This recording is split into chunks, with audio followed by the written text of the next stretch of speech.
Hello and welcome to the Section 109 podcast from Studio Breezy.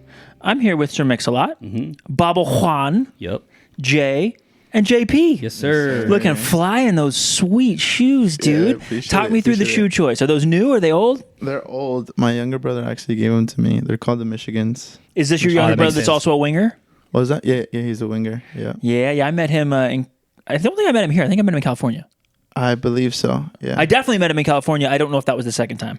Not trying, but shout out to which brother's name? Julio. Julio. Shout out Julio. Shout out to Julio. He's I hear he's quite the winger. Yeah. He was actually training with us for a bit. Really? Well. Yeah. That's awesome. Yeah. How was that? Have you guys ever played like on the same? Never. Cool. Never. Guys, how much younger? 4 years. Okay, yeah. So you wouldn't have like grown up playing in the same age group or something. That's cool. Yeah. But he trained and he did really well. Was he like a right winger? Right, left, both. Was he going against you on the left side? That's what I was gonna ask. No, he wasn't. That's because he's scared. No, exactly. I don't feel like as a coach, like, would you want to put them on the same side or would you like keep them away from each other? I don't know, man. I don't know.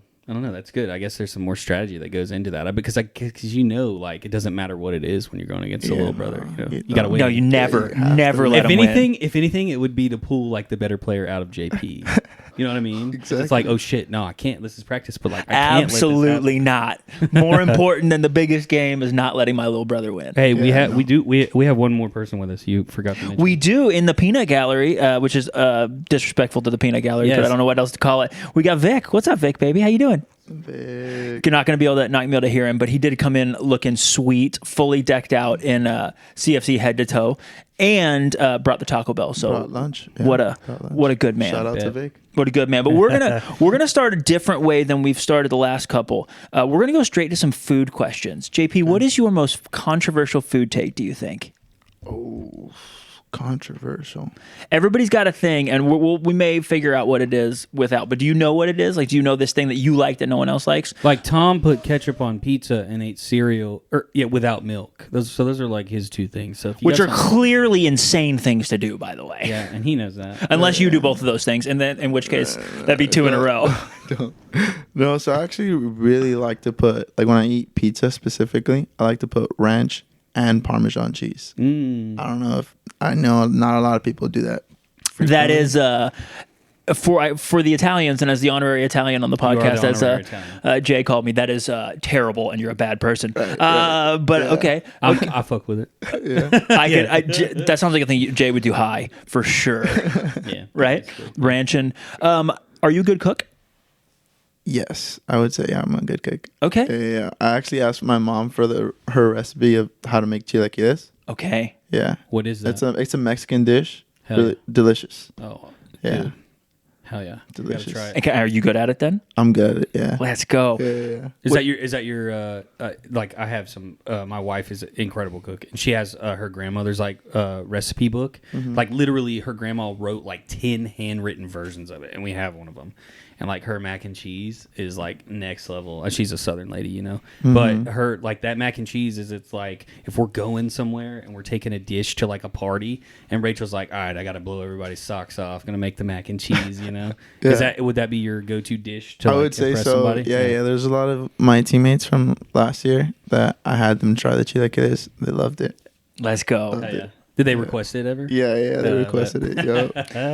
Then you're that guy. You got to bring that. You basically fed a bunch of soccer vultures that are like down to eat at any time, so you know that request is coming after. Exactly. And then need all the carbs too. Yeah. Yeah. They got to have stuff to burn. What? Okay. But what's in it, or what is it? So it's basically like sliced tortillas in forms of like triangles, and then you put that in oil. That way it gets like hard. Crispy. Yeah, crispy. And then you make the salsa on the side, and then basically you put once the chips are crispy, you put the salsa on top. You get any type of steak, you cut it up in pieces, and then you put that on top. And you put sour cream, cheese, and a sunny side up egg on top. Shit. It's delicious. Nice. Well done. Dude, that sounds so good. Did you see? He knows where the buttons are now. Right, He's getting better at it. Yeah. He's not hovering and being like, oh shit, wait, no. Just wait till and I even have them written down here. Just wait till I get this. Actually, one day when we do my idea, which I won't say on the. Do you make your salsa? Yes. Yeah, for sure. I make hell yeah. Hell yeah. I just recently got into that. So I've been making my own pico and my own salsa at home. Real cool. Fresh pico is like you can't beat it. You and can't. so I've learned how to make like personal portions with like the right amount of onion, cilantro, tomato, and then like instead of jalapenos, I'm so Caucasian that I use poblano peppers. Because like It's probably fire. it's pretty good. Yeah. It's just not that Definitely spicy. good. It's just missing a kick, and like that upsets like more people than me. Yeah. But you know, But that's how you like it. that's how I like it. Yeah. Yeah. But I mean, I guess if I was trying to impress somebody and I was gonna bring a dish, I guess I'd put jalapenos in it. Hell yeah, dude. Do you leave the seeds in your pico de gallo if you use jalapeno? Yeah. Yeah, that's a traditional thing. Yeah. A lot of places you go to, they de-seed jalapeno, then put it in there, and it's like, this is like that's not hot. But shout out to Loa on is that Broad in East Main, the grocery store. They have a taco stand in the back, so fire, and their pico like makes my face bleed. It's so spicy, but But you love it. I love it. Yeah, I'll eat it all the time. Yeah, you just can't eat it if you want to sleep. Yeah, basically. What is your go-to comfort dish? Something that maybe like I don't know if it reminds you of home, or maybe it's something that you make because you need to chill and relax. So I would say chilaquiles. Yeah? Yeah. Like my mom knows, like when I'm home, she's like, "Do you want chilaquiles?" I'm like, You know it. Yes. Did you ask? Yes, I do. Yes, I do. Hell yeah. Oh, that's awesome. How about pregame meal? You got a favorite? okay, pregame meal. So I'm switching it up a little bit this year, but I would say, generally speaking, from like the past, I would say like an omelet, like a specific omelet with broccoli, mushrooms,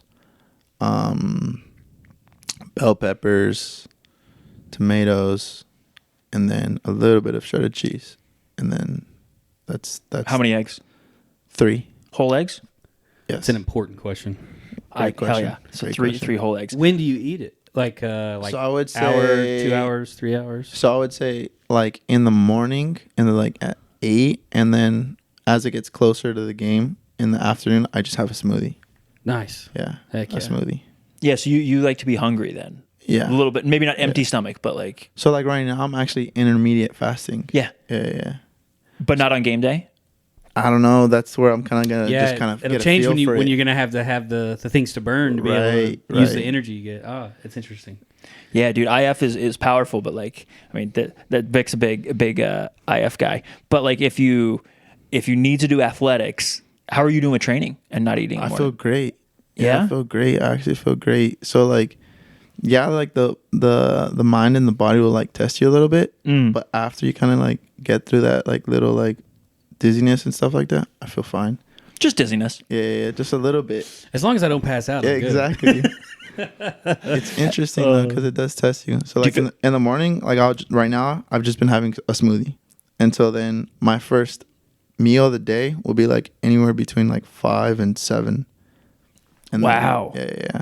Okay. Wow, What do you put in your smoothie? So blueberries, banana, strawberries, organic protein, peanut butter, and almond milk. Okay, so you're not going fully I'm not going fully fasted, fast, no. but you're not having any real food. You're just having like a smoothie in the morning and then nothing all afternoon. Yeah, Wow, that's just to try it out. Dude, oh yeah. I mean, whatever works. Can I give you a little tip? Yeah. Maybe not. Maybe you don't like them. My wife recently started putting dates in our. I have a smoothie every morning. My wife makes a killer smoothie. I wake up and when I leave, I'm literally like I have one every day. She's awesome. I don't deserve her in reality, but she started putting dates in it, and it's like it's a little sweet to go with like all the tart from all the other fruits. And dude, it is a banger. Like when she doesn't, I'll drink it pretty fast. But when she puts it in there, I'm definitely getting a brain freeze. Okay. 100%. Okay. So I don't just have to a little tip. Switch it up. you know? Yeah. I actually forgot oats. Like Oh, yeah. old fashioned oats. I put That's that in there. It's a as well. very healthy smoothie. It's a very healthy smoothie. What about okay? So we were talking about like pregame. What's your like? What do you do? Do you gorge after? Like I know some guys who are like they hold off, they eat a light meal, then they play, and then they just eat whatever they want as like After? a cheat. Yeah, it's not a cheat, but like they reward?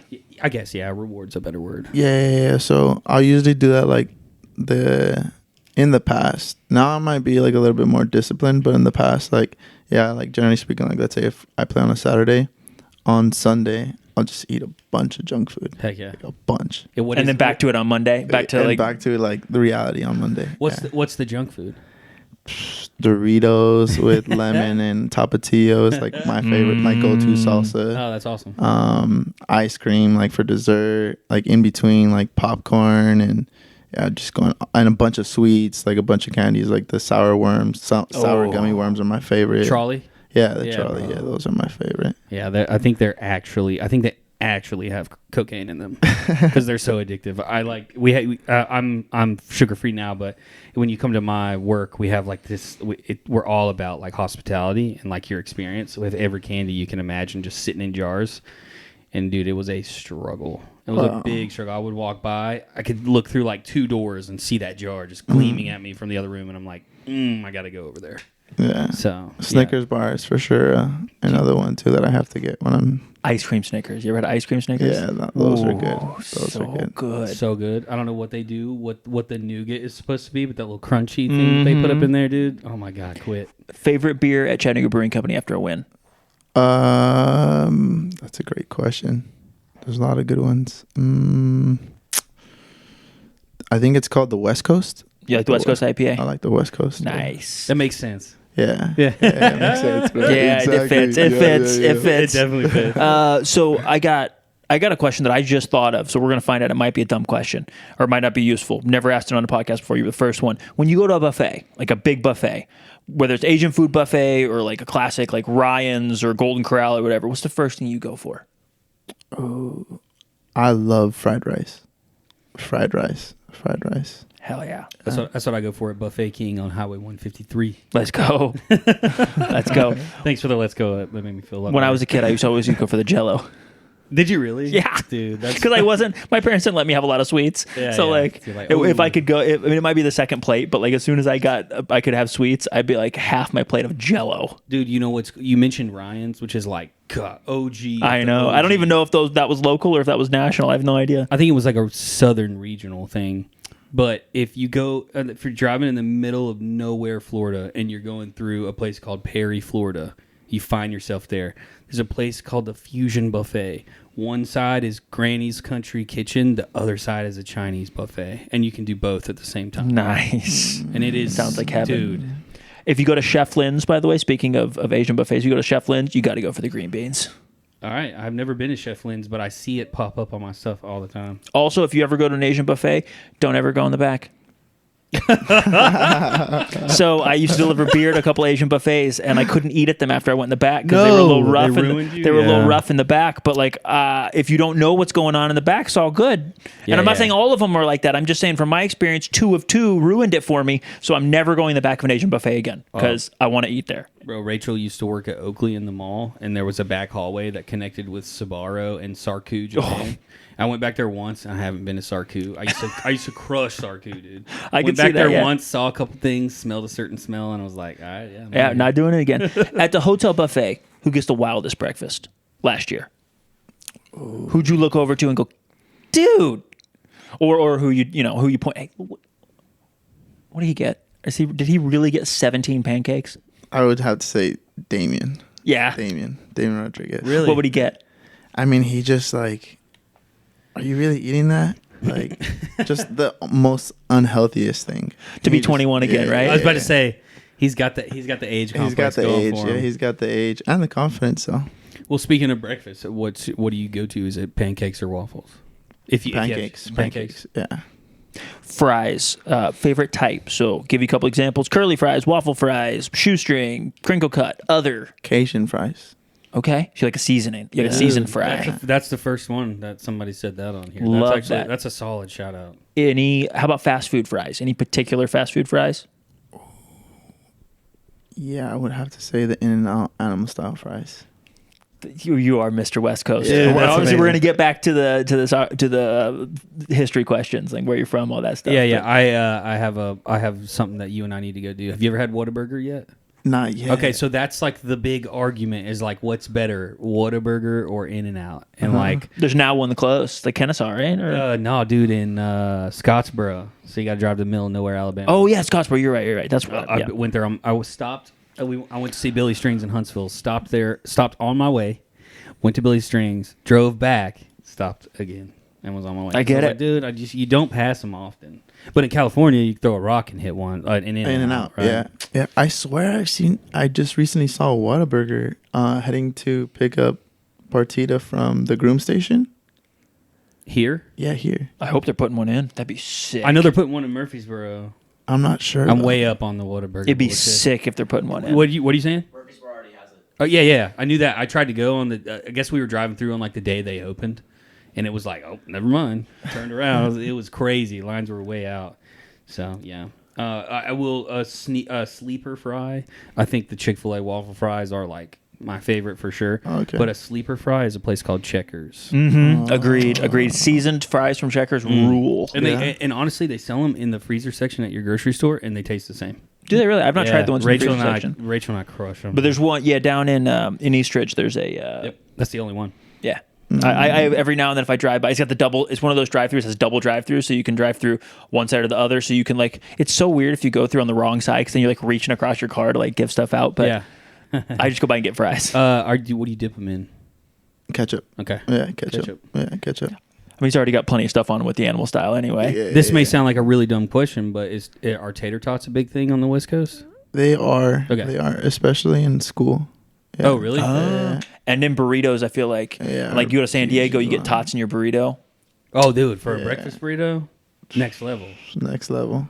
Because it's not. This is crazy. It's not only the taste, but it's a texture thing. Yeah, for me. sure. So, and that's everything. Well, and I have my problems with California, rivalries and whatnot. But Southern California does, especially San Diego area, does burritos better, and breakfast burritos in particular, better than anywhere in those. I believe on planet Earth. If there's somewhere else that thinks they do it better, I'd like to try. Because man, it's just so good. Yeah, dude. That's hilarious. Do you drink coffee? Yes, I do. I'm actually drinking some right now. How do you take your coffee? Sweet.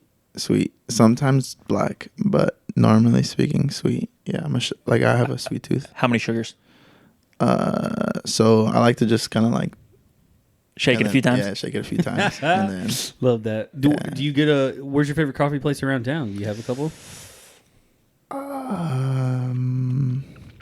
Got tons of recommendations if you don't. Yeah, I would say Mean Mug is a good spot. Love it. Mean Mug is a good spot. Frothy Monkey is a good spot. Mm-hmm. Yeah. So I would say those two are the ones that I've really only kind of been to. Yeah. And come into my mind. Frothy Monkey. People think that Frothy Monkey has a big chain kind of vibe to it. But I actually grew up right by the original. Mm-hmm. So there's not that many of them. There's only 3 of them or something. I think there's 2 in Nashville, 1 in downtown Franklin, 1 in 12 South, and then I think there's 1 somewhere else. Okay, so there's one or 2 outside of Nashville. But most people where it is. Most people think it's everybody that I've ever talked to. They're like, yeah, but it's a chain, and I like local. I'm like, well, those same people probably eat at Puckett's. Yeah, don't even get me started on that. Do you know about I worked at Puckett's? Did you really? When I was in high school, and it was a grocery store. That was it. In Nashville? With hog slop meat and 3 in the front. Yeah, in Leaper's Fork, Tennessee. If you know where that is. I do not. Holler at me. It's right outside of Franklin.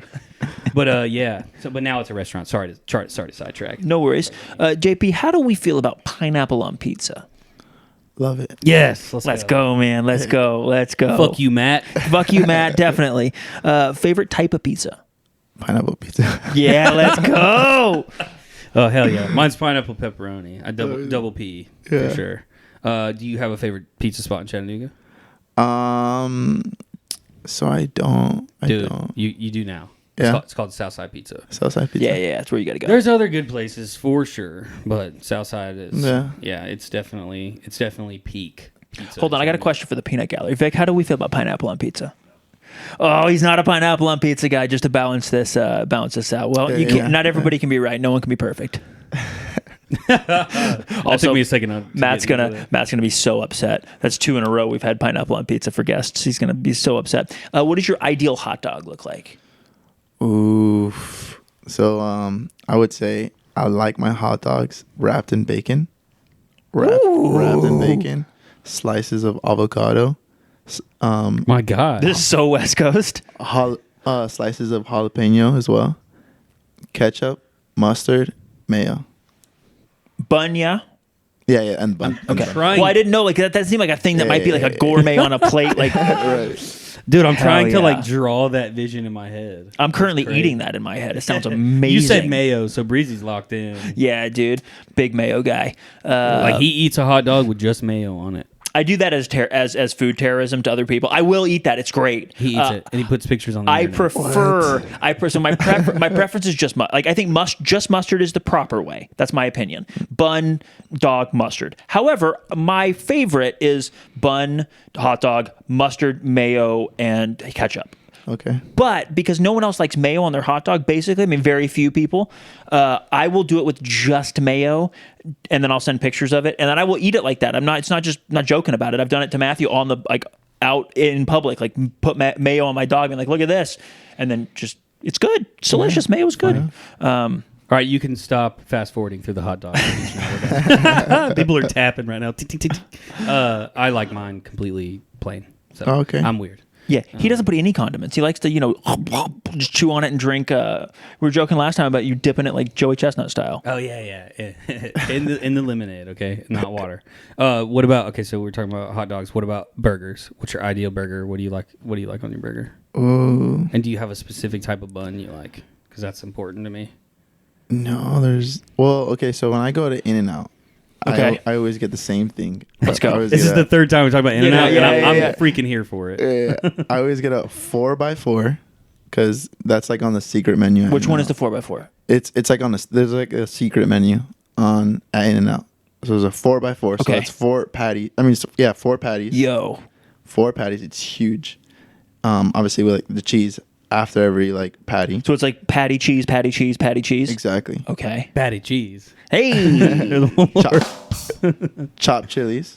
Okay, I yeah. asked for chopped chilies. No, I mess with that. And then it's just ready to go. Ketchup. Crazy. So a 4-stack hamburger. This sounds like something Smitty would do. You ever been to Smitty for his McDonald's order? Oh, I It's almost quarter forgot. pounder bacon, nothing, and cheese, nothing else. I almost forgot. I also asked for both types of onions. So raw and cooked. Hell yeah. Yeah. Dude, that's I love this order. Actually, Smitty might not be even a bacon guy, but he's a nothing but the meat, and maybe it's bacon and cheese, and that's it. dude, that's it's actually Which like reminds me of that, like, because that's so much meat and cheese and just a little bit of toppings. I'm trying to wrap my head around that. I don't really understand. So, like, can you explain what animal style means to me? You said animal style fries Earlier, What yeah. does animal style mean? So animal style. Like, because I can think of so many things, and it's not food. So it basically animal style is just like the sauce that In-N-Out has there. It's like this, just like Is it like their take on Thousand Yeah. Island or Yeah, something? yeah, like yeah, everybody kind of exactly. has that. Okay, exactly. Yeah. And then it also comes with like that slice of cheese. And cooked onions, right? Yes. So you get the fries, and it comes with like little bits of like not charred, but like cooked onions or whatever. That sauce, right? Yeah. And then is it cheese too? Yeah. Okay. Yeah. I ordered an animal style, by the way, and now fries are trash. That is my. You don't like it? You no, don't like it? no. No? Although I've been told now I have to go back and I have to ask for them extra crispy. Because maybe that will make me like it. So we're gonna try one more time. But I get in and out. I think the burger is genuinely good, and I think the fries are trash. But everyone disagrees with me, so that's probably my controversial food take. By the way, I think this is hilarious that like this next question I'm looking at is like basically like when you're feeling like having a cheat meal, what do you eat? But I feel like you've answered that like 4 times already. I know you're gonna say In-N-Out and or Doritos or Doritos. That's true. Yeah, The Doritos, yes. the Doritos, and the the cheese ice cream. Doritos. Yeah. Yeah. That's so funny. Okay. Yeah, the Well, we cheese can move Doritos. past that one. I was looking at it, I was like, yeah, definitely not. Yeah, no. If you get a steak, how do you get it cooked? Medium rare. There you go. Hell yeah! What kind of sides do you get if you order steak? What kind of Mashed potatoes, sides? broccoli. Sides. Draft Mashed old potatoes, fashions? mashed potatoes, and asparagus. Yes, asparagus is my most. Yeah. Yeah, I gotta have my pea stinking the next The day. thing is, you got to do is if you eat asparagus, you got to remember you ate asparagus. You wake up in the middle of the night, you take What's a pee, wrong you're like, with me, bro? what is going on? Am I dying? Yeah, you definitely have to remember. I definitely did that the other night. It was dumb. Butter should be kept on the counter or in the fridge. In the fridge. Yeah. I feel like that's what we're coming to a consensus of mostly. I know. Most people keep. So you don't put butter on much stuff. I don't. I Yeah. think that's the thing. It might be, yeah. Us. But I do and I don't. Like, so I'll use butter to when I'm sauteing like my vegetables, and then I'll use. But you gotta have a fat to cook it in. Right? Yeah. Yeah, but you're not spreading butter on bread much. No. Yeah, I don't do bread. I'm not doing bread this year. Well, I'm trying not to do bread. Okay. Okay, well then I won't invite you to Texas Roadhouse. Because the rolls there with the sweet butter or whatever they got there, bruh. Dude, just invite him. Next level. Just invite him on a Sunday. Yeah, that's true. That's true. He might have a cheat meal on Sunday. He might That's not. true, that's This true. might be discipline, JP. This might be the year of discipline. But It honestly is. It honestly is. Dude, me too. It's just time. I mean, I trial ran the no sugar thing, and it was successful, and then I fell off, but now I gotta stick to it now. so let's cycle all the way back to the beginning. So basically, let's go like when you were little JP, maybe even before you were JP. Maybe no one called you JP. I don't know. When you were growing up, where were you from? Where'd you grow up? Tell us kind of a little bit about your family. You know, do you have siblings, pets? Like, yeah, start. And then when did you start playing soccer? Okay. So I grew up in Anaheim, California. That's where I was born and raised through all my life up until I was like 18. But pretty much I started playing soccer at 6 years old. And at the time, I never really played like club soccer. It was just recreational, I guess. And so, yeah, I would just do it for fun on the weekends. Never really took it seriously. And I come from a very soccer family. All my siblings play soccer. My parents, both of my parents as well, like to go out to the grass area in front of the house and kick the ball as well. And so, yeah, like growing up, I just all I remember is my parents having to work and stuff like that, and me going to play soccer and getting picked up by like someone else's like parents, and then coming back home. Are you the oldest or the youngest, or So where? I'm the middle. Okay. I'm the middle. How many kids? 3? 4 within the same. So I have 6 siblings, but within the same household, 3 other siblings. Gotcha. Okay, and so you're in the middle. You're Yeah. So it's my older sister who's 10 years away from me, my older brother who's 9 years away from me, so they're only a year apart. Then it's me, and then my younger brother 4 years. Okay. So I'm like kind of like in the middle. Yeah. Kind of an only child there sometimes because exactly. they're not all the same age, but also like very much have a bunch of siblings. Yeah, and so then like throughout my life, there was like a tradition where like every December we would go to Mexico to visit like all our family out there. And what part of Mexico? Mexico City. Hell Yeah. The club, you did a thing for the club, like for Hispanic Heritage Month. Yeah. That was awesome to see that. Yeah. Also, Mexico City's dope. If you Appreciate haven't been, like, Yeah, it's nice. It's a nice. Yeah, a lot of tourists go to Mexico City. big city. Yeah. Massive. Yeah. And so yeah, we would do that, and then in the summer, my dad's been into like logistics for over 25 years now. And so like in the summer I would work with my dad, just doing logistics, moving people out of their homes into new homes, stuff like that. And then I didn't start taking soccer seriously till I was like, I would say 16, when I finally started playing club soccer. Were you playing in high school and like middle school and like any teams? Yeah. So I played in middle school for the 7th and 8th grade team. And the wild thing is that like all through my experience of like soccer, I always had losses in the final. And so like my 7th and 8th grade final, when I played for the team, we lost in the final, both 7th and 8th. And then my freshman year of high school, I didn't play soccer due to grades. And then my sophomore year, I played on the varsity team. That was my first year that I played on my varsity team. Hell yeah. Straight into varsity though. Yeah. And so That's kind of when you started taking it seriously. yeah, around that time. Yeah. And so that year we actually made history at my high school, Laura High School. Gwen Stefani actually went to the same high school. Shout out. Yeah, shout out to Gwen Stefani. No doubt. Yeah. Second coolest person to ever go to that high school after JP. Hit me the badumts. Give me the badumts. Because I said no doubt. That's the band. She was there we go. I got There it. you go. Dang it, went right over Reed's head. Yeah, and so Vic gets my jokes, okay? He needs to be here more often. yeah, he does. Vic's gonna be like, "Where's my guy who Jasmine? Where's my guy who agrees with me now? I'm over here." Keep going. But you started taking it seriously around that time. And you said you guys made history. Yeah, we made history. We made it to the CIF final, and unfortunately, we lost as well. And then, like after that, I started playing like club soccer academy, and then I went to Mexico, played there for 3 years, and then after that, like I just kind of. Where in Mexico? So in Puebla, which is only like an hour and a half from where my parents are from, and where they have a home in Mexico. Awesome. Yeah. That's cool. Did you grow up speaking Spanish at home? Yes. How was the transition to speaking Spanish full time in Puebla?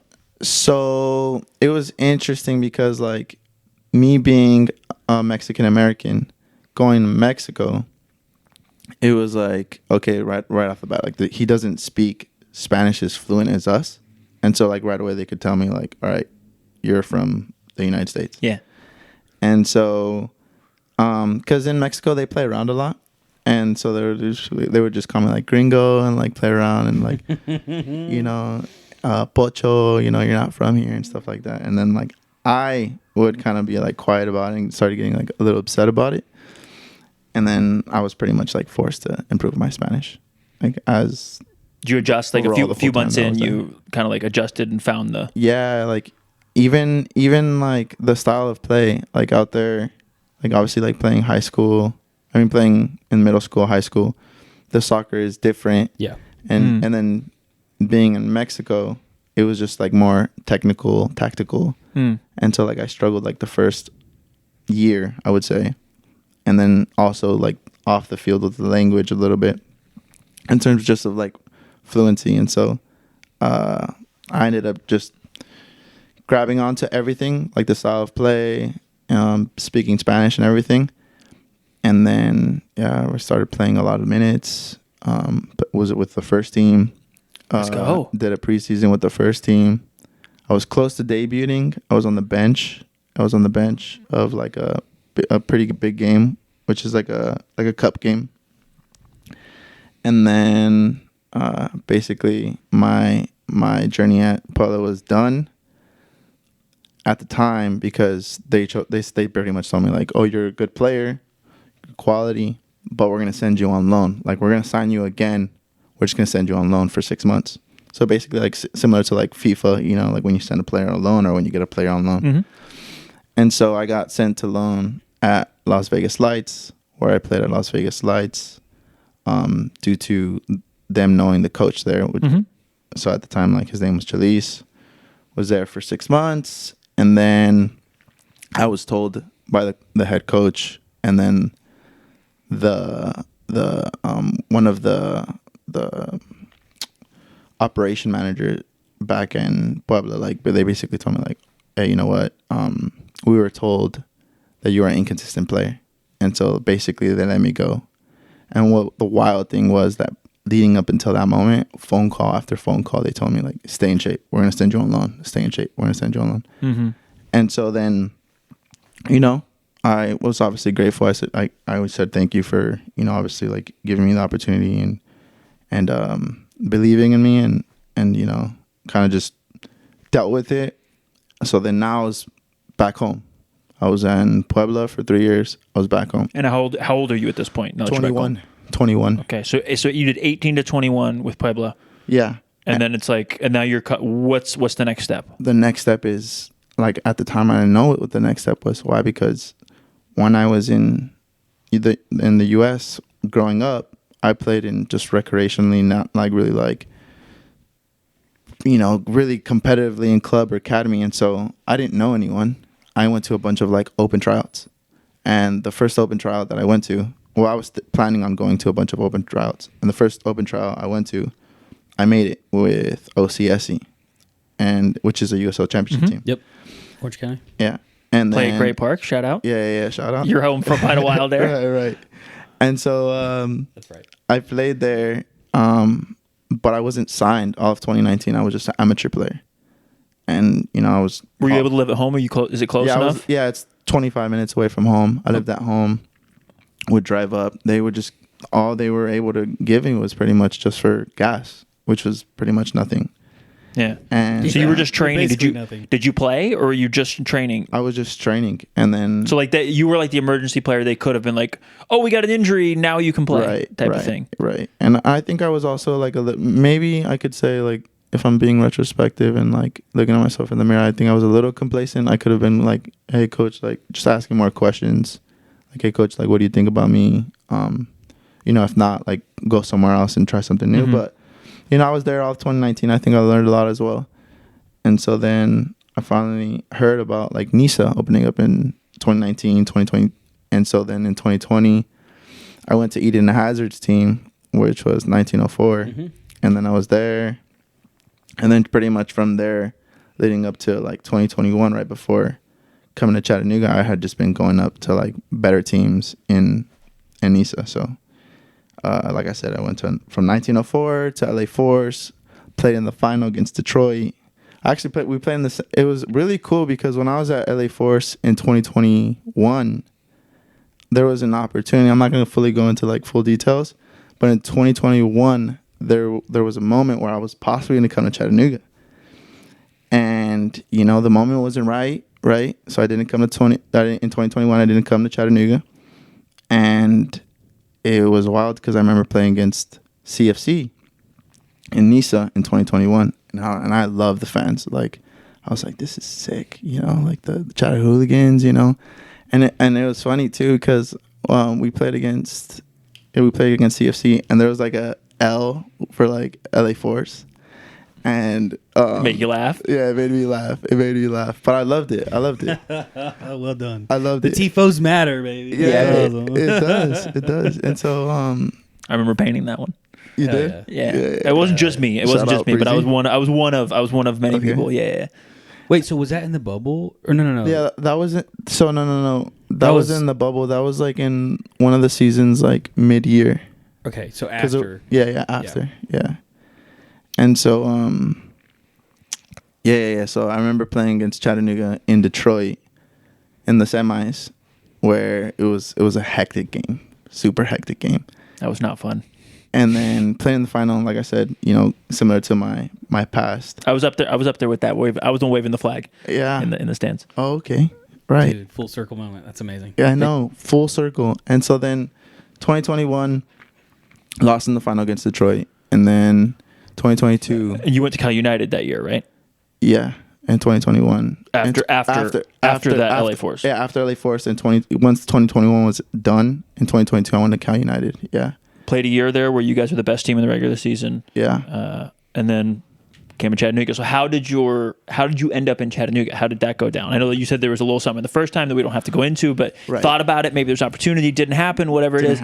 So now we go to 2022 when it did happen. How does that happen? Did you know Coach Rod? Like, how does this take us through it? So at the time, I had an agent, and now I'm really good friends with him. He's not right now. I'm a free agent. I don't have an agent. Well, I'm not a free agent. I'm signed on a contract, but I don't have an agent. And so my agent spoke to the coaching staff of Chattanooga, and that's where the opportunity came from. Shout out to Sean Alvari. He was my agent at the time. And so basically they were like, Chattanooga wants you. And I was like, honestly, I was a little skeptical about like going back into NISA. Sure. Just because of like my experience. Like in my head, I was just like, hey, you know what? In my head, I was like, I have already played some games in USO Championship. I have already had experience in Mexico. Like, I think I need to, possibly go elsewhere. Yeah. And so he was like, we had a like deep conversation. He was like, hey, think about it. Like, this coaching staff is a great coaching staff, and like the team is awesome. And I was just like, and the fans are super dope. The fans are great. It's a great podcast. The fans are great. Yeah, they have a great podcast. And so I had. So did you get on the phone with Rod? Is that how that works? It didn't take much. I got on the phone call with Rod. What kind of? I mean, obviously you don't have to reveal whatever you want to reveal, but like, I'm curious, how does a conversation like that go? Is that like a 2-minute conversation? Is that a 20-minute conversation? Like, does somebody like Rod tell you like, this is what I see from you? Like, how does it feel to be on the end of? Because I guess from a fan perspective, like, we have no idea like how that works. Right. Does that make sense? Right. So it gets pretty deep. Like it's similar to this, but it doesn't take very long. Where in terms of like, they know exactly like specific questions because they want to get to know you as a player, like what your habits are and stuff like that. Similar to like, what's your background? Where do you come from? You know, how many siblings do you have? Stuff like that. And so they sort of want the Cliff Notes version of what you're doing here. Exactly. Exactly. And pretty much they were just like, you know what, JP, we really like you as a player on and off the field. I'm sure you guys have heard Rod say it a lot, and where like good people off the field make better players on the field. Mm-hmm. I mean, he said to us something to the effect of like, it's more important how off the field than on the field. A lot of good soccer players, but we need good humans too, type of thing. And I'm paraphrasing, but exactly, yeah. And so, but does he tell? Like, did you? If I could dig in a little deeper, did you guys talk about like how he sees you playing, how he wants to play, or does it not like that? Not really, because I feel like they're really precise when it comes to their decision making. Yeah, they're all super conscious, like individuals. And so before you even get on a phone call with them, they already are like plugging like, all right, this guy plays like this, and this other player in front of him plays like this, and so like this will connect. And so like a lot of the times that me coming to Chattanooga, like right off the bat, like it almost felt like I was in sync where, hey man, just do what you know how to do. Like, yeah, we have a base of how we do things here, but that's the base of it.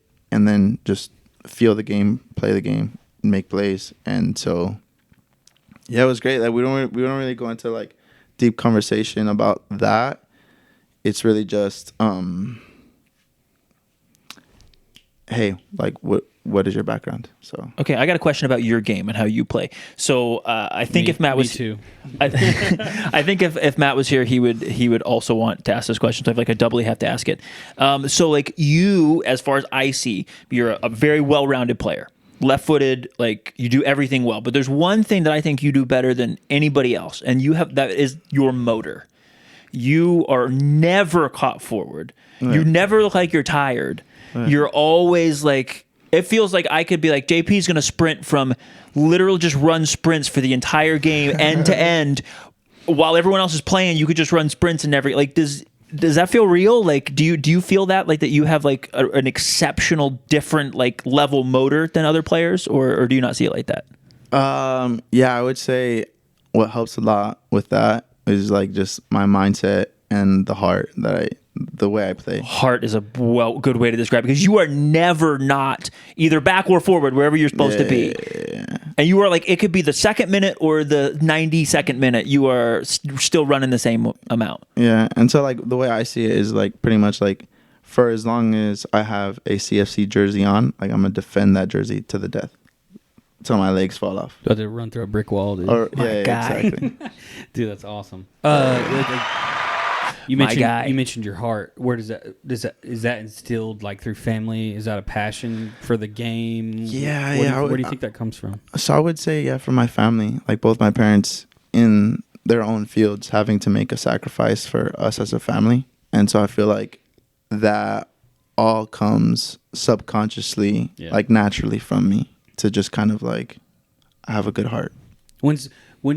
When do you realize, or when did you realize that might be where it comes from? Because like we all sort of have that, and then there's like this one part when you like hit like, oh, I'm an adult, and now for some reason I understand things. Right. You know what I mean? When do you think you realize that like what your parents sacrificed and did for you? When do you think you realize that translated into how you play? Has it just been a lifelong thing? You haven't even thought about it? Like I would say, somewhere in between your 20s for sure. Yeah. And like obviously going through experiences and stuff like that, but somewhere along going through like in your 20s. Yeah. Dude, that's awesome. I like to really go deep, and I wanted to circle back on something. I have two questions about your time in California playing. Mm-hmm. You mentioned that if you were going back into like a retrospective thinking style, thinking about OC, that you've grown and learned from there, because you said you were a little complacent. Mm-hmm. How do you think you grew out of that complacency, or like what was that complacency? Was that like I'm sitting in, so like I know where I'm at, and I'm like comfortable here, and I'm not pushing forward, or like where do you think that, like where do you think you were complacent? Well, I feel like every individual kind of puts themselves in certain situations, like in all aspects of life. And so there was just moments where I feel like, hey, you know what? Like I need to kind of not only respect myself more, but give myself more value in terms of, you know, obviously not let anyone misunderstand like what I'm saying, you know, because there's ways how to communicate with individuals by respecting them. Yeah. But I just, you know, there's this thing that we say within CFC, there's no such thing as over communicating. And so love that. And so I feel like I had no idea of what that meant at that time and in comparison to now. Dude, I love that quote. I'm going to steal that. At work, that's all I concentrate on is transparency and over communication. Yeah. Those are two things that, like, if you do those things, you're not going to lie to people, you're not going to overpromise, and you're going to fall like right into where you need to be. That's awesome. My second question from your time in California was, obviously when you guys came here and played, did you travel with Cal United to come play at Findlay? Yes. Okay, so there was a player that caught my eye during then. Besides you, you've been my favorite player on CFC since you got here, by the way. Hell yeah. What about your boy? Appreciate it. What about your boy Chili? Where's he at now? Chile, he is at It's a total sidebar. I think Oh, all good. FC Dallas, the 2 team. Okay, so Yeah. so the We might see him. we might see in- Chili again. Yeah, we Dude, might. Let's Just go. go I play. really liked. I watched you. Chili was back and was like he was. It seemed like he was more of like he could do anything he wanted to. Like he could Right. be where he needed to be when the ball was there. But man, did John in the back just like absolutely just get after him, and like he would point at him and tell him where to go. And it would like Chili would like sprint and get to that point. Me and my friend Zach, who I always talk about on this podcast, we were watching. We were like, that kid's pretty good. He's young too. But also Real young. He scored against us out in. a header. No, I don't can't remember. I don't remember, but he scored. He scored in California. Oh, CFC was out there. California. Yeah, Okay. yeah. But I remember the communication between y'all three, mainly between the goalkeeper and whatever position he was in. I guess was a midfielder role. Yeah, midfielder. And that's when I first ever noticed Jean Antoine and was like, oh shit, that guy's a beast. Yeah, and then I remember when we signed him, and I was like, oh shit, that beast is now on our team. This is awesome, dude. What's Christian Tearjung up to these days? Speaking of, There's a I'm few not players sure. from that I'm not team, sure. man. Did he There's a retire? few players. I believe so. Yeah. he was hell on wheels at times. I was trying to man. figure out who absolutely drug us through the mud to score the third goal against us here when they came here. Some guy on Cal United took it from midfield, left side of the pitch, all the way down across the box and scored a goal. I can't remember who it was. A younger guy. Was it white guy with floppy hair? No. So that we were in Tearjung, but he's No, I'll go back. I'll go back and look at it and but bring it up nasty. later because I was wondering also about because that was I was impressed. Like Yeah. we were still like sort of in the middle of CFC of like really getting to where like we really wanted to be in our trajectory of moving forward, and then I truly feel like when we got who else came here from Cal besides you and John Antoine? So Aiden Bowers. Aiden, that's right. Luis Garcia Sosa. and Luis was the other one I was thinking of. Yeah, and Beto Alvarenga. Beto. Leo Shout out. Alvarenga. Who's back with LA now, right? Yeah, he's back. At Shout out Air Force. Beto. Poor man. Beto. Shout out to Beto. Sorry, Beto, we still love you. Freaking dude. Sorry, you got to go hang out in LA. And I know, like it's a fan podcast, right? But sometimes fans are like, "What are we doing when it comes to the club?" That was a moment when we lost him. I'm not there, so and I don't want anybody to speculate on like anything like that. But like watching him not come back was hard for me because I really liked the way he played, but his attitude. Like he was super friendly, super cool guy. Oh yeah. Yeah, great dude, So for it was a bummer, but I also know that all Rod and the staff are doing is trying to make the club as good as possible. So I know it was a good move, but I hope he prospers. I hope he dominates the shit out of anybody he plays whenever he does it because I know he has the capability. Yeah, he's a good and that player. knuckleball when we did the crossbar challenge, Oh, yeah, I don't think know. viewers that watched it understand how cool that was. Yeah. I was like watching it and it like didn't spin and it dipped and I was like, dude, I can't do that. It was so Yeah. cool. So Who's your favorite soccer player growing up? So I would say around that time that I kind of started taking soccer seriously, I had the opportunity to watch Ronaldinho at his prime, Yo. and so that shit hits different. it just hits. Kids different. don't understand. They see the goal machine and the Messi. You have an artist, but they just don't. It's just different. Ronaldinho was different, dude. It's Like so the way different. he would just like smile and enjoy the game and Yep. He was joy personified on the soccer field. absolutely just run through players. Yeah. Like, Effortless. dude, effortless. He's Yeah. taller than everybody thinks. Yeah. He's like most like super technical tricky players are not that tall. Dude had to be like 6'1" or whatever.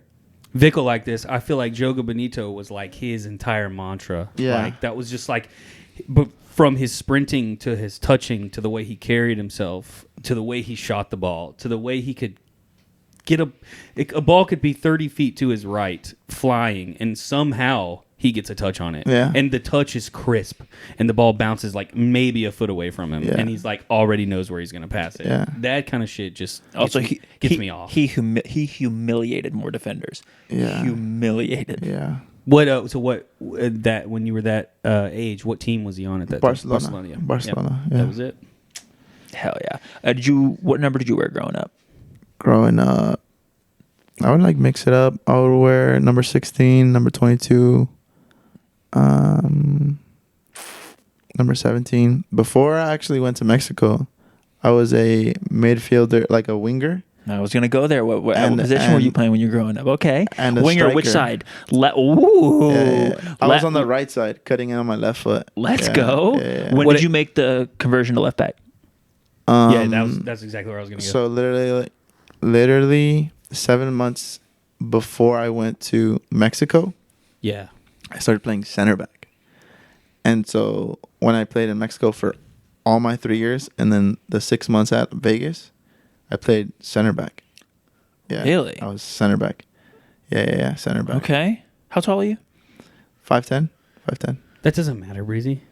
Well, it depends what kind of ball you're trying to play. Dude, Right. if you're Tom Hassel, it doesn't matter, dude. It's all about your mental, right? Yeah, that's and true. your decision making. That's true, but dude, And then so in Mexico, when a first team player would drop, because I was playing a lot Sure. at the time, they would just move me over to left back, and then that's where like slowly I kind of started nice. being put as a left It back. makes sense that you saying you like playing up front, maybe playing striker. Like I sort of equate that to like high school football in the United States. Like every guy who's ever been a good middle linebacker probably was the best wide receiver on their high school team. Or like like all of the better players at their specific positions were always the best player in general where they come from. So like at a certain age you like want to play the star role or you want to be that person that you always see, but then maturity sets in and you sort of fall back and you understand your role and you Right. kind of fall in. So that basically happened for you in Mexico. Yeah. It's badass. so all right, that makes sense. What number do you wear now and why? So I wear the number 3, and there's a lot of whys to Go. that. So my mom's birthday is March 3rd, so 3-3. Solid start. And then my dad is also from the month 3 March. My dad is the 29th of March. Okay. And then, so in my family, there's 3 individuals who all share the same birthday, which is my grandma, Toby is lit. my He is. my older brother, and one of my nieces. Yo. Yeah. What's the date? August 24th. Wow. Yeah, August 24th. So you took the 3 and you add that to the reasons too. Exactly. Hell yeah. Yeah. I love plus 3 is the classic left back number too, as well. It is. So it's like it all matches. It's awesome. I always love a reason for a number. I never had that. I always just like I got assigned the number. Like, I grew up playing ice hockey, so I got assigned the number 4 when I was a kid, and just like every sport I ever played, I always wore that number, no matter where I was. So it was really weird. I would always play in hockey. Like you don't really wear low numbers unless you're kind of like in the defensive role, sort of kind of that space. And I always played offense, so people are always like wondering like why I wore a weird number. I always love to hear stories and reasons behind people having numbers, especially when it just kind of like, if you're gonna be a left back and you have the reasons to wear number 3, that's awesome because it's like meant to be. You know what I mean? Yeah. And so the real cool thing too is like as I started getting older, obviously as well. So apart from having that why I'm number 3, like religiously, it just like made sense, like the Father, the Son, and the Holy Spirit. And so like there's this thing that I do at the start of every training week on Monday. or per se if we start on a Tuesday, where I run 3 laps for like just giving back to God, like for the Father, the Son, and the Holy Spirit. It's cool. And then just go on with my training. So you got 3. You got like 3 down the list. You did say it was a lot of reasons. I love it, dude. Yeah, Dude, you know what? I'm gonna start drinking 3 beers for you. I got you. Let's go, dude. Just adding to the 3s. Everything I do is gonna be in 3s now. That's hilarious. That's awesome, man. I love. So then you also have like a bigger purpose to it all too. So that's really cool, man. That's awesome. Yeah. And that's just started slowly, like kind of coming more together as like just me being in Chattanooga and just chasing the dream. Dude. What do you think? What percentage do you think of the game is mental, and what percentage is physical? Well, I would say it's more mental than physical. I would say 80-20. 80 mental, 20 physical. Yeah. Love that. Yeah. We've got a bunch of varying answers. Yeah, on that's really one of my cool. favorite questions because there's never the same. I mean, like we've had 80-20 a few times, but like there's not like a consistent. Like everybody bounces around. Tom said 90, 95 and 5 or something. Yeah, Tom went for the 3. Yeah, 90% mental, 5% decision making, 5% physical. Yeah. So, but other people have said, like somebody said, was it Sam Click that said like hot take? I think it's 90% physical. I think so. Yeah. Yeah. Like, But this is a hot take. I don't think other people are gonna agree. It was something like that. We're like, whoa, dude! If you haven't listened to that episode and you're listening to this, you should totally go back. Yeah, Sam's a G, dude. And he's the that best. We had a lot of fun, dude. Really cool, yeah. And he did. He's just so.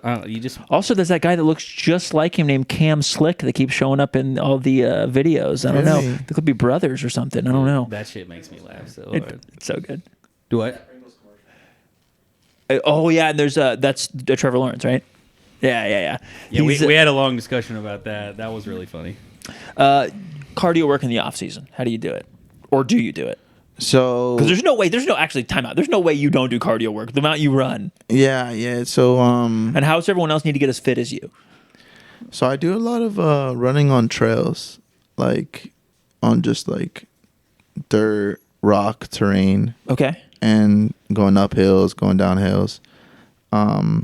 Like specifically in SoCal, there's this trail called Top of the World where I like to go like every off season and just run for miles. So do you have a specific amount of time you run? Do you just go for a run and see how long it takes you? I just run. I guess I've always liked running. Even in middle school, I did cross country at one point. Nice. And so, and potentially like in the future, I want to do a marathon. Let's go. Yeah. Think you're gonna get to Chris's level? Maybe. Let's go. I love that. Yeah. Dude, So- crazy. Shout out to It's Chris. Yeah, So no. you just would take off and be like, so do you track it at all? Like no wearable, like tracking like how long you're going or anything? I'll wear the Apple Watch and like but like Times consistently you. Yeah. like time myself or see exactly like consistently like I'm gonna run 4 miles. Like no. Yeah, you just go out and then you might check afterwards and be like, oh, look, I ran 6 miles today or I ran 3 miles today. But Right. you just go out for a good run and get a good sweat kind of Yeah, thing. exactly. Important question that pairs with that question is, what do you listen to something or do you listen to anything while you work out? Toby. So I like to listen to This is great. Yeah, like Toby believes in like full space or no space. Come here, buddy. Come here, buddy. Toby's Hey, great. Yeah, I like to listen. I have a playlist. It's Okay. a workout playlist, and I like to listen to that. But specifically, like because it's really odd. Sometimes I like to be intense and like be working out, but then also sometimes I like to just listen to peaceful piano music on Spotify, Hell yeah. and I'm just like calm, cool, collective, and just doing whatever workout that I'm doing, and yeah. Hell yeah. So you listen to something. Yeah, listen to something. Yeah, we have to tell everybody that comes on this. We have a theory that we base that on this discussion we had with 2 players back in the past when we first started doing the podcast. Where if you work out and you don't listen to anything, then you're a psychopath. For sure. 100% psychopath. But meaning not that you have to listen to something every single time, but if you're like Caleb Cole, we're sorry listeners, we've talked about this a million times, but like Caleb Cole was like, if you listen to something while you're working out, it's weakness. We were like, all right, psychopath. He's totally psycho. Yeah, that's also one of our most classic podcasts. Yeah, it's a good one. Just on the trail running, do you have any trails around here you go to?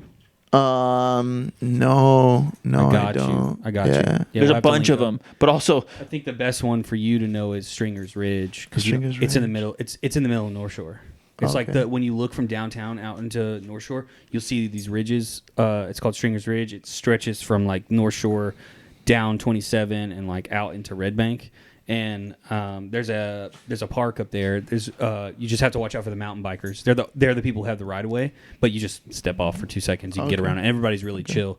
But there's a few miles of running trails around it, and it's like right in the middle of the city, dude. So like it wouldn't take you a lot to like you wouldn't have to like drive up on Signal Mountain or drive to another mountain to do it. So I'll send you a link. It's got a dope view of the city. So. Toby might like you more than he's liked any guest, and I don't know how long. I think so, dude. My guy's settling in, bro. He's he likes it. Like there's plenty of people he likes, but like on the podcast, he doesn't like a lot of people. Like meaning like he'll come see you before and after, but like he doesn't come like join type of thing. But I don't know if he spent this much time with anybody. I don't typically except Matt. Occasionally he'll come harass Matt for a minute. Yeah, but Matt doesn't count. No, correct. Yeah. He didn't even show up for this podcast. Soccer superstitions. You got any? Superstitions. Like, I see guys like pick stuff up off the field, like when they come in, or you don't sub off the bench much, but like, I don't know. Do you have anything you have to do? Got to put on the right sock before the left sock? I'm trying to think. There for sure is. Oh, so I was told back when I was in Puebla that it's not good to shower before a game. Okay. So I don't shower ever. Like you wake up, no shower. No shower. Right. Yeah.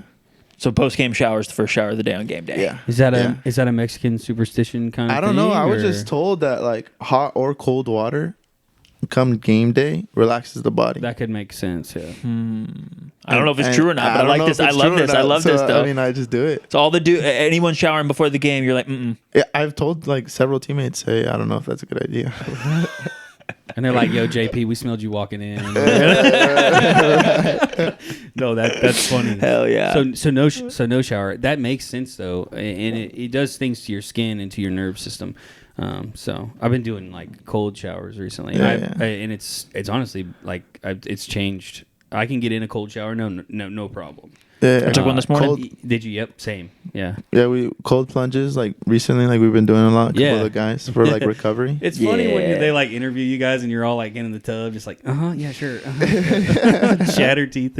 Right. I've never done a cold plunge, but I want to. Jay, you need to come sauna and cold plunge with me one of these days at lunchtime. I am down, dude. We'll book something off. That's what off my neurologist was like, bro. You need cold plunges, and I was like, I'm gonna start with cold showers. Yeah, I'm down. How long, if you do like an ice bath or a cold plunge, how long do you do? 10 minutes, anywhere between 10 and 15. And are you usually just legs in, or you whole body in? You're doing it for inflammation, right? Yeah. Yeah. So I'm doing whole body, and then like right at the end, I do like a quick full body dunk. Yeah. So wait. So what do you? How do you start? Sorry, like chest down, chest down. I'm in there, and then I'm in there for like 10, 15 minutes. But right when that timer's done, and I'm like, all right, I've been here for 10 minutes, for like quick 5 seconds, I put my whole head in. Wow, 10 minutes is wild. I do 3 minutes. Yeah, I do go. I go neck down just like you, but like not 10 minutes. Yeah, that's wild. Yeah, I really want to do that, dude. I want to circle back to one soccer question that just hit me. When did you realize that like possession was your thing? Because I really like your cutback and your thought process into like, hey, I don't have options here.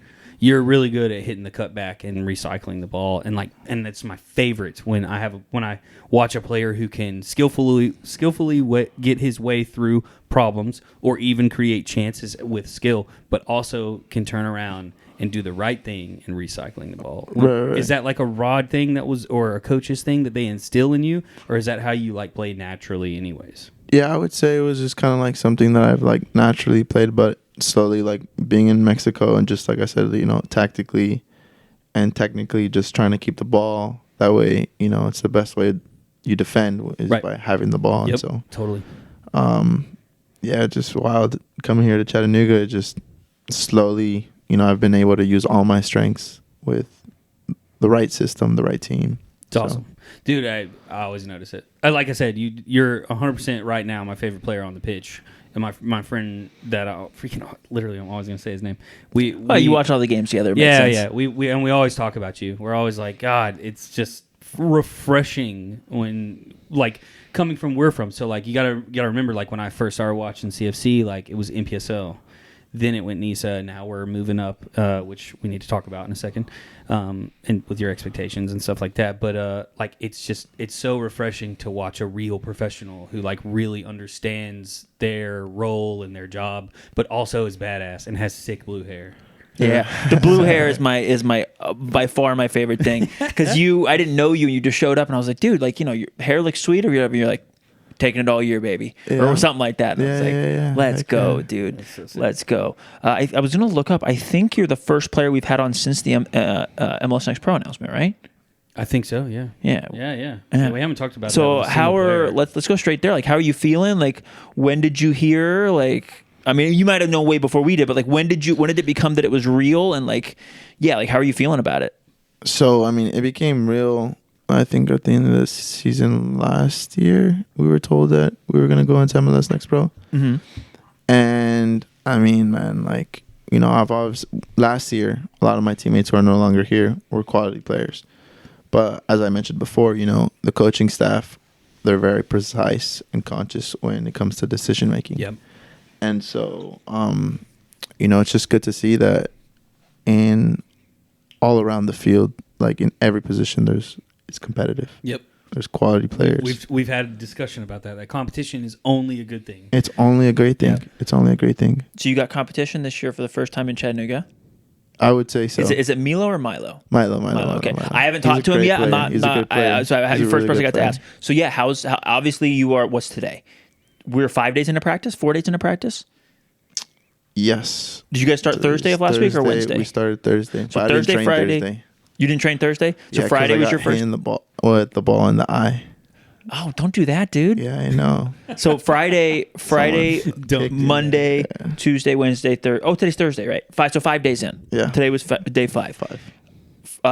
Who has impressed you so far? Really early, but who's impressed you so far? Maybe that you didn't know, because I know not everybody's in training. So anybody that fans should look out for, like, and then if you're comfortable talking about like Milo, like what's it like having another guy to compete with and also like to share the like left back responsibilities with, because last year, if folks don't remember, you're the only left back on the roster. It's like JP or is Aiden going to play left back? Like didn't Colin Stripling played like one game left back? Yeah. And shout out Colin Stripling, did a great job. But like, you know, now you got thinking of the Italian word compagno di riparto, like somebody in your side of the field. So yeah, anybody that's impressed you, and then what's it like having someone to share it with? Yeah. So I would say pretty much every new player has impressed me, because, as I said, you know, you kind of see like, oh, okay, you know, maybe like this is why he's here, because he's good at this and that, right? And so, to me, I'm just super excited, as much as the fans are, you know, to get started, and to just even like our friendly this Saturday, like that's gonna be really good, you know, just. Yeah. To raise the standard, to continue raising the standard with the quality players that have came. It's awesome. And so I would say, you know, every player is not anyone specific, but every player has honestly kind of just caught my eye. And then with Milo, like, I mean, we can cut this out, like, if you don't want to answer it, but like, how is it having like somebody to like compete with? Does that make you excited? Does it make you like raise your game? Does it like? So yeah, it gets me excited. I love competing. I have 2 brothers, an older and younger. You know, that's kind of the environment that I grew up around. So, I mean, I'm stoked about it. I like it. He's a good player. Did you know him before at all? No. I mean, because he's actually a similar age, I think, 23 or 24. So he's not. He's 2000. He's 2000. Okay. So he's younger than I thought. Yeah, he's 3 years younger than me. Okay, so yeah, you wouldn't have crossed paths at all then. But he had because he had the COVID years in college, so that's why he's fresh out. He's 1.5 years out of college or whatever. Right. Dude, that thing is crazy. Seeing like I'm a Georgia fan, and Stetson Bennett was at Georgia for a really long time. But now seeing some of these some people are calling them super duper seniors, because the COVID year plus whatever their red shirt after her COVID year added on to 2 years of eligibility to a lot of people. We got one of those. His name's John Burke. Yeah. Burke played like 6 years in college. Yeah, like 5.5. Yeah, That's dude. funny. And shout out John Burke. We'll have him on the podcast at some point. That's my goalkeeping instructor. Love him, but like he's he's like That's a 26-year-old rookie or whatever. my guy. Your brother slept on his couch, right? Yes. When he was here? Yeah. Because that's how I found out your brother was here. Because I was talking to John. He's like, yeah, JP's brother's sleeping on my couch or whatever. And I don't remember like details, but I thought that was right. Yeah. He said, he also said your brother was a baller. So, But like, so talking about players is one thing, but like, what excites you the most about the competition that you're going into? Great question, Jay. Like, obviously, we're going to learn about the cup stuff, but like, just the league in general, like, it's obviously going to be different. There's going to be a heightened skill level. Like, we hope. Right. Does that excite you on, like moving forward into that challenge, ready to take it on? Yeah. So like, going back, how as I mentioned like before, everyone's different in their style of play and the way they are and stuff like that. And so even with my brothers, right, like there's things that I lack that they don't lack. Mm-hmm. And sometimes I'm like, okay, how can I slowly like kind of put those like characteristics or styles of play to strengthen me as a player. And so just to see that, there's some things that Milo's better at than me. Mm-hmm. And so it improves my game because it's like, all right, now I have to even step it up. Mm-hmm.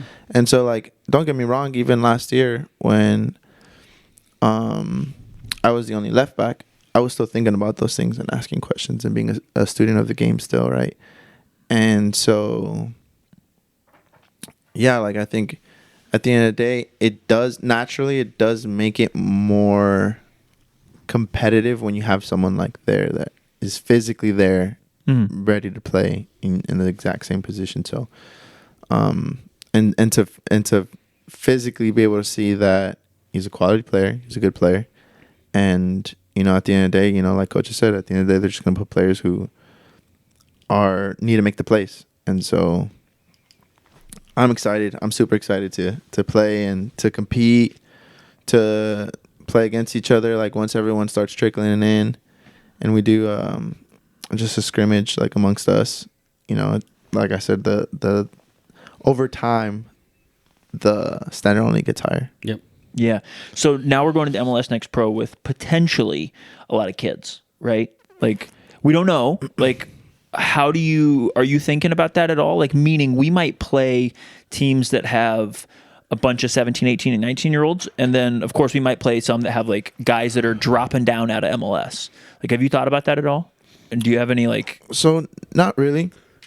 Those are kind of like conversations that we had at the end of the year last year, before like signing the contract for this year. Like, what are your kind of like thoughts about MLS Next Pro and stuff like that? We mentioned it, stuff like that. So, there's this saying, how does it go? It's, I think it's fear no player, respect them all. Yeah, fear it's no a bar player. right there. Yeah, fear no player, respect them all. It is a bar. And so I feel like in a subconscious way, I've always felt that way. And my consciously, like my actions has kind of like led to, obviously, me when I was asked that question, it was just like, whatever opportunity comes, like I'm up for it. Down for the ride. Yeah, exactly. Yeah. And so now it being real and being MLS Next Pro and having an idea, like, yeah, there's gonna be some young guys, there's gonna be some guys dropping for first team. At the end of the day, he's just a player. Like he just bleeds blood like me. Yeah. And yeah. I'm gonna treat them all the same. So Dude, that's awesome. Well, you mentioned like too when you were like going back to looking at playing in Nisa again, and you were thinking about, hey, I've got minutes in the USL Championship, I've got minutes in Mexico, I'm experienced. So does this? I would call it a step up, even though some people would look at it as like a lateral move. I look at this for us as a club, from a competition, from a professional standpoint, and all of the different points of us.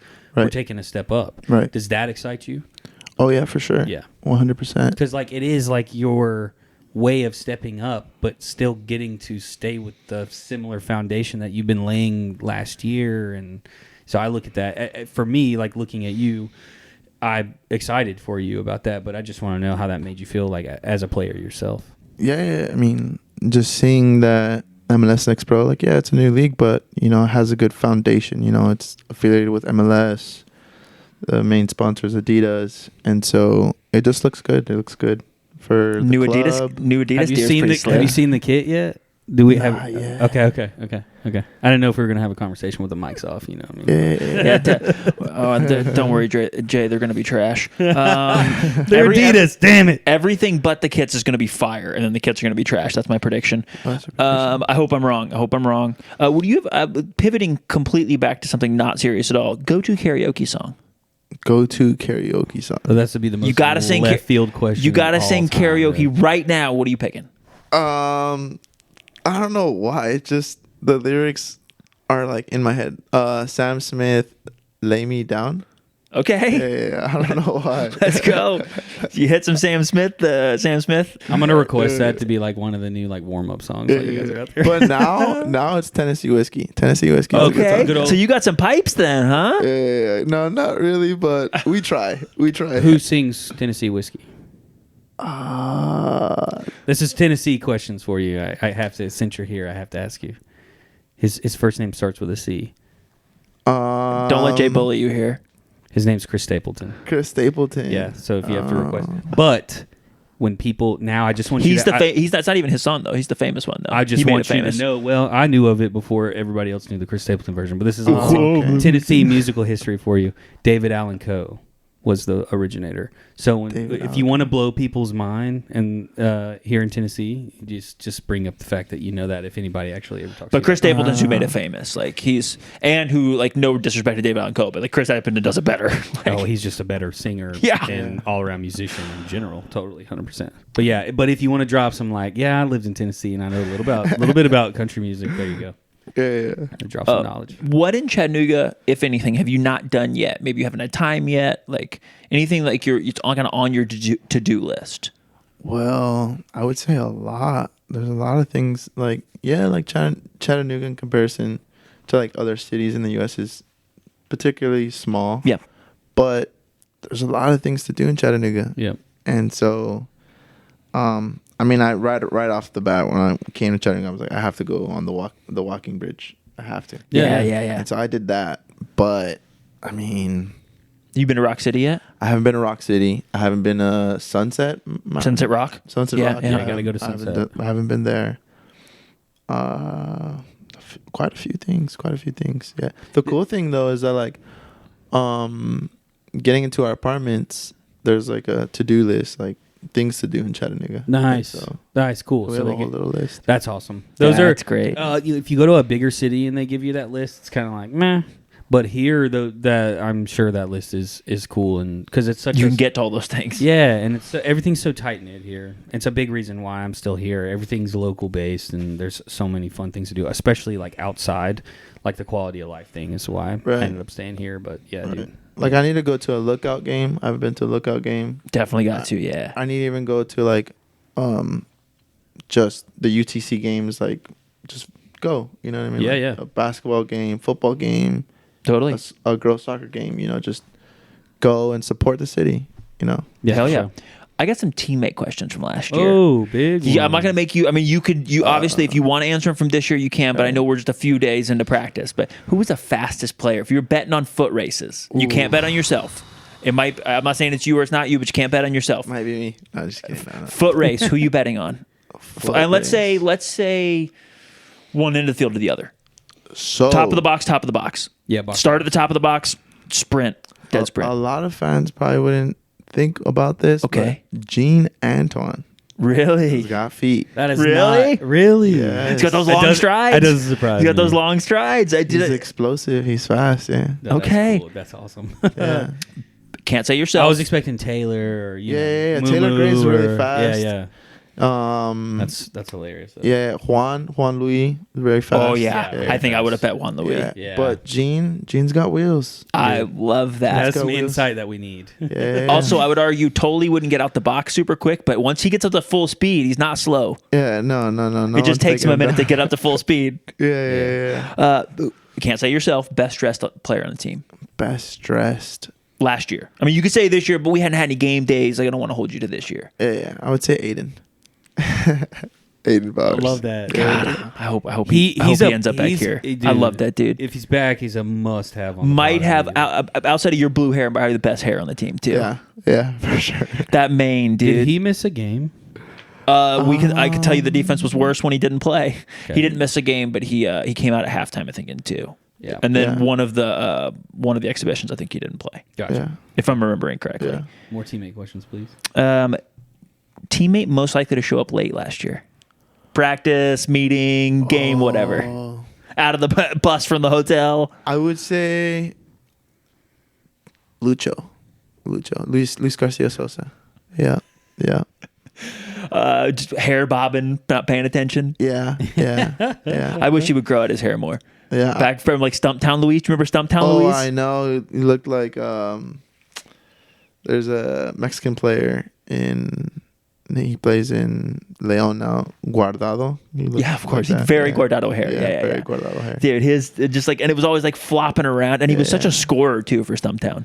Yeah. I'm sure he still has it somewhere, but he's like put it away a little bit. But he was such a scoring 10 for Stumptown. I wish he bring it back, Luis. He's got the number 10 this year. Yeah, he's got. Hell yeah. Better. I'm gonna live. I have to live up to that. I'm excited. I'm excited to see what he does this year. Teammate most likely to wear the wrong thing when particular clothes are required. Oh. Teammate. Anybody that didn't follow directions, everybody gets told to wear their Terran stuff, and they show up in jeans.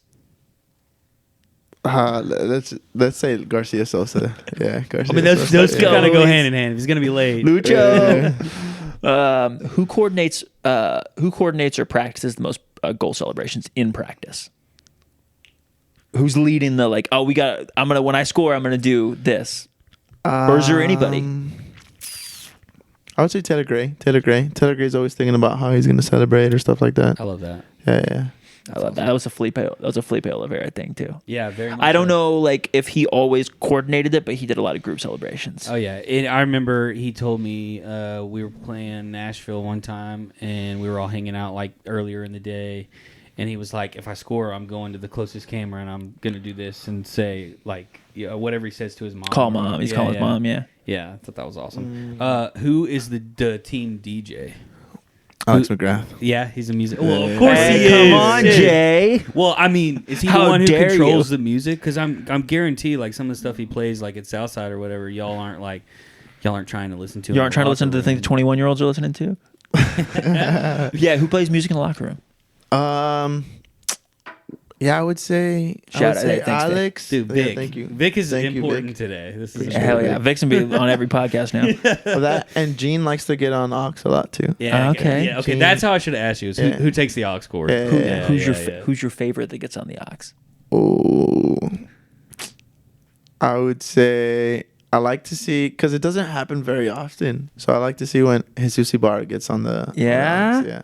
Chewy gets on the aux sometimes. Yeah, Chewy gets on the aux sometimes. Yeah. So you get what's his taste? What's his taste in music? Once, very rarely, but I like to see him kind of just put music. I would say his taste varies. Like he likes to listen to house. He likes to listen to Spanish music, which is like banda, reggaeton, stuff. But he likes to listen to house. I would say more. Okay. Yeah.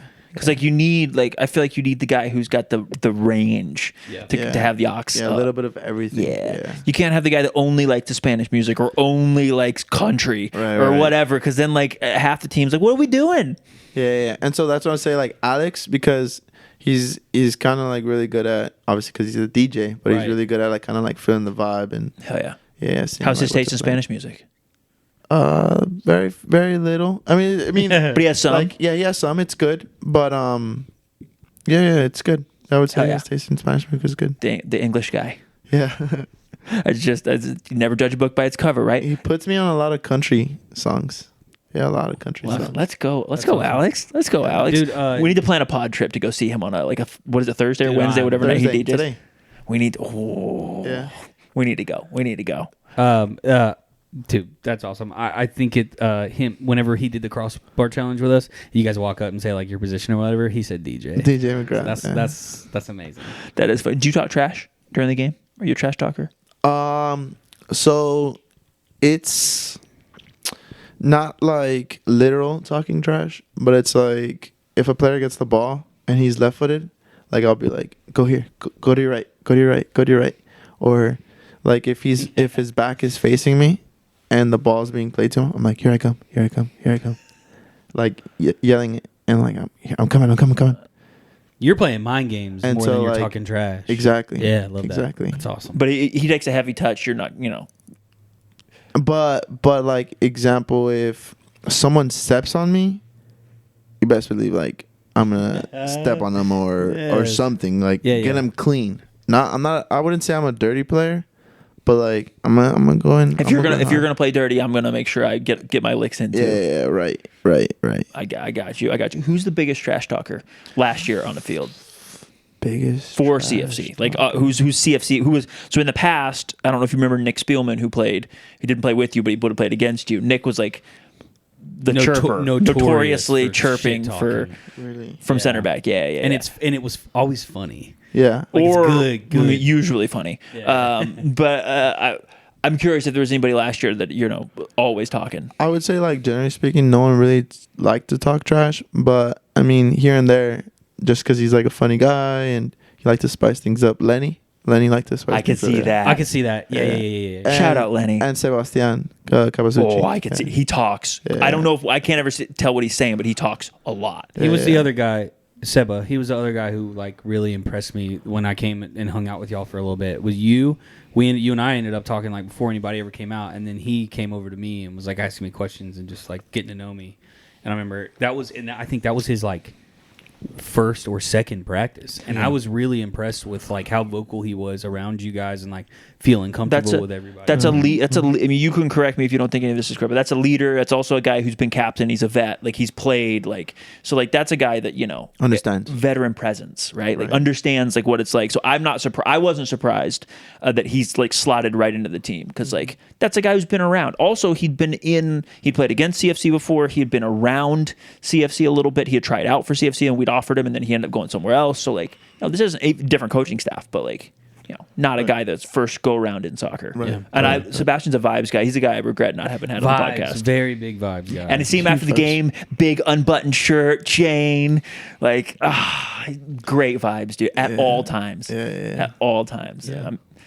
That's big for us. Passing the vibe check, like that's the whole city is a vibe check at times. For sure. And you got to fit in. And that's a dude that aced the vibe check. To be fair, that's a dude that aced the vibe check. We were talking about somebody the other day, like on another podcast. We were talking about somebody else who really passed the vibe check real quick. I don't remember who it was. No, but we've had that before. Lenny does. I'm not surprised that now that you say that, actually, like Lenny feels right. It is Lenny. That's what we were talking about. Lenny post game vibes are great. Yeah, are great. For sure. And like I felt like.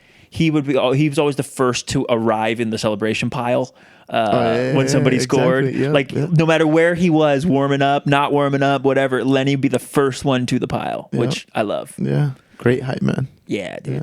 And didn't seem to be, I don't know from the outside, but didn't seem to be like, it wasn't a problem that he wasn't in the, some guys, like maybe it's like, yeah, they're happy for the guy, but they're not that, like, he seemed to be so happy for every goal and every team thing just all the time. Right. Whether he was wearing the orange bib or not. Yeah, exactly. He was always involved, dude. Yeah. Okay, so quick question that's not a teammate question.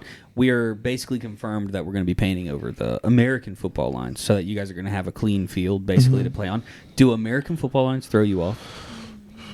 I've always wondered that. It's a great question, or does that make the offside, like keeping the offside line real easy? So that, and then I didn't think about that. Also, like for me as a defender, defending the goal zone, yeah, you can kind of have more reference. Have more of a reference of where I'm at on the field. But it's a great question, Jan. Thought about this. Keep going. But I would say when it comes to attacking, a little bit. Yeah. Just because, the lines, specifically, there's like a line like that's really close to the outside line, like close to the 18. On the widths. Yeah. So there's like two the different lines, NFL sideline, or the NFL, the American football sidelines, which are thick. Yeah. Like white. Is that what you're talking about? No. I'm talking about, I don't know if you guys remember, there was a game against LA Force where they thought the ball went out of bounds. Yeah. But it was like literally like on the line. Yes. And it's because I know there's which one you're talking about. two literal lines like right next to each other. Like the yellow one and the white one. Right. And it was actually like perfectly. And so like that kind of, when you're dribbling and stuff like that, it kind of throws you off a little bit. And so, yeah, it's like a little bit of both. It's so refreshing, like going and watching like the Mocs play football, or watching you guys play out there with the lines, and then seeing a really fresh painted field, especially when the lines go from what we don't think about. Reed Farnsley pointed this out to me. We don't think about the lines being yellow, like us fans, but when they're white, all of a sudden I'm like, oh shit, that's different. Oh, okay, this feels real. Because when we played Atlanta, we did it. When we played Real Betis, we did it. I guess both times it was Atlanta, and then whenever we had our big game here in 2015, I think they might have been white as well. But there were times where it goes from yellow to white, and it's like a completely different feel to it for some reason. You wouldn't think it's like the littlest thing, but like it makes a huge difference into making that pitch feel like this is the home of a soccer club, not like shared. Right.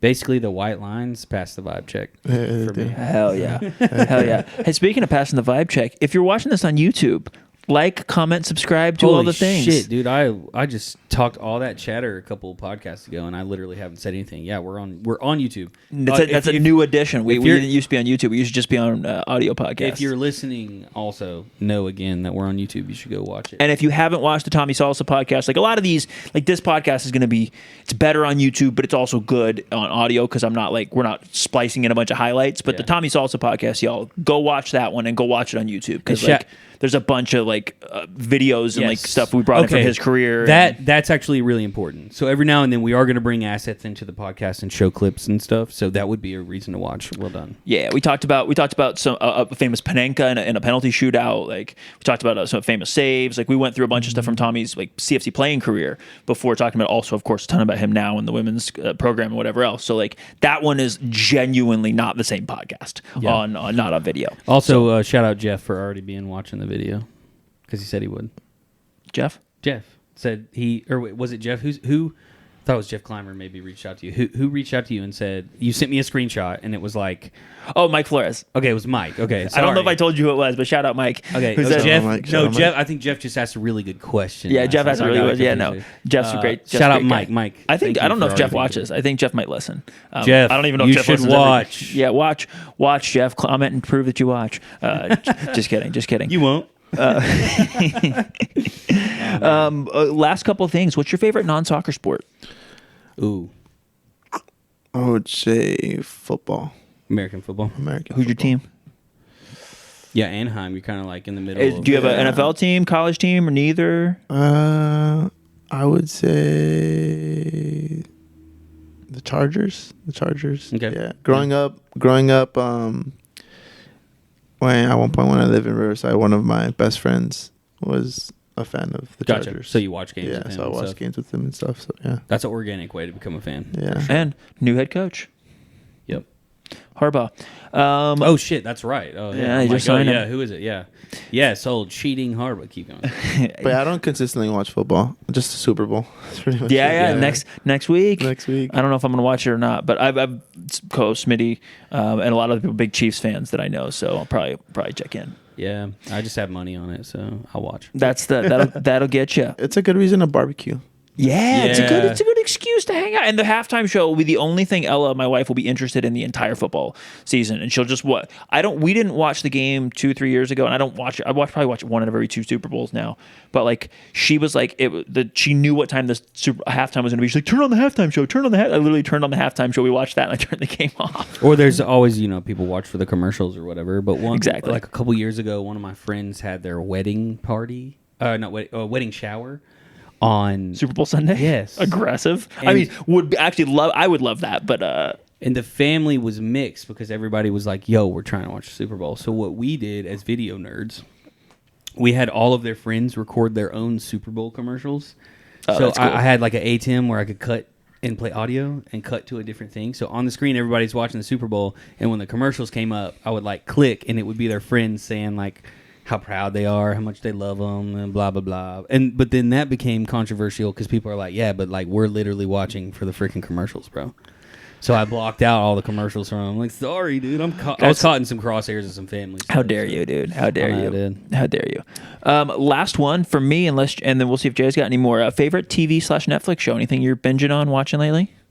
Shows. I would say I don't really like watching shows. I'm more of a movie guy. Nice. Okay, give us a movie that you've watched lately, or that you. I just watched The Vow. The Vow? Yeah, rewatched The Vow. I haven't watched that. It's like a romantic movie. It's a good movie. Okay. But one of my favorite movies that I just rewatched and I was telling Tita about, it's called The Impossible. It's based on a true story. Never heard of it. The tsunami in in Indonesia? Yeah. I think so. The 2014 tsunami and earthquake? Yeah, Oh, man. Yeah. The Impossible. Great movie. Dude. Great movie. That's cool. I might have to check that out. A lot of that stuff has been resurfacing. All the videos from like that time, like all the people's like cell phone videos or whatever of them like being like, holy shit, the ocean's disappearing, and then being like, oh, that means that, we need to get out of here. Like all that. It's just so crazy to watch just absolute pandemonium and tragedy. It was like, it's crazy. Yeah. So crazy. Yeah. So many things like that happen, and then like we move on and we keep doing things, and you remind people of it, and they're like, oh shit, yeah, that did happen. Yeah. Yeah. I'll have to check that movie out because it's funny. I've been like really like seeing so much of that stuff, and I'm a big documentary nerd. That's the kind of stuff I like to watch. Yeah, same. And so there's one that just came out about all that, and I'm trying to go. Jay, there's this one called Loose Change. It's on. Bro, I watched Loose Change a long time ago, and I am now a flat earther. So the Vow is also based on a true story where basically it's this couple. They're married, right, and they get into a car crash. And the wife loses her memory completely, and so when she wakes up, she's like, "Hi, doctor. Like what's going on?" So he has to earn her back. Basically. Like, oh man. Yes. I bet that's. They basically have to fall in love again, and she her last memory was her ex-fiance. Oh. Yes. And that's based on a true story. It's based on a true story. It's like if you took 50 first dates, took one date and elongated it. You know what I'm talking about? Yeah, of course. The girl lost her memory. Of course. Or she lost it every day, right? Yes, every day she had it when she woke up, and he'd have to show her. That's a good movie too. That's a fun movie. That's a good movie. That's a fun movie. Yeah. Well, dude, thank you for taking so much time for being so generous with your time and hanging out. No, thank you guys for having me. And Vic brought me water. Bro, Vic has been important. He's been an essential part to this podcast. Dude, yeah. He's about to get He brought drafted. lunch. He brought lunch. Exactly. Yeah. Which we might as well go eat now. So, listeners, thank you for listening. Watchers, viewers, thank you for viewing and watching. Like, comment, subscribe, do all the YouTube things for the algo, and we will catch up with you soon. Peace.